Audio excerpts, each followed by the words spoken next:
तो हाय दोस्तों, आप सभी कैसे हो। तो हमारे पास आई थी रोप रोलर कार जो कि रिमोट कंट्रोल है। तो ये एक दोस्त की है जो कि ये टूट गई है, उसने ख़राब कर दी थी। तो अब हम इसे करेंगे रिपेयर। तो देखते हैं रिपेयर होने के बाद कैसी लगती है और चलाएंगे इसको। ठीक है, वीडियो में एंड तक बने रहें।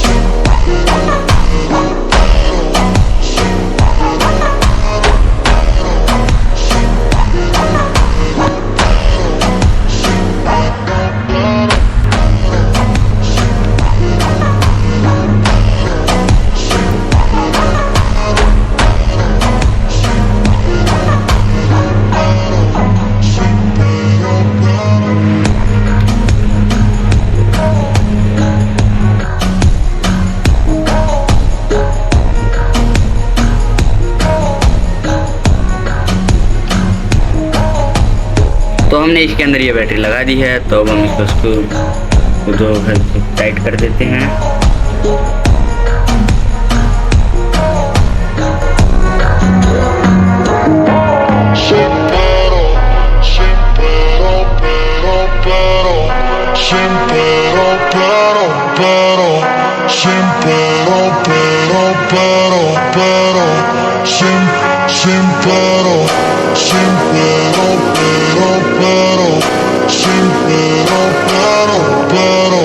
Sin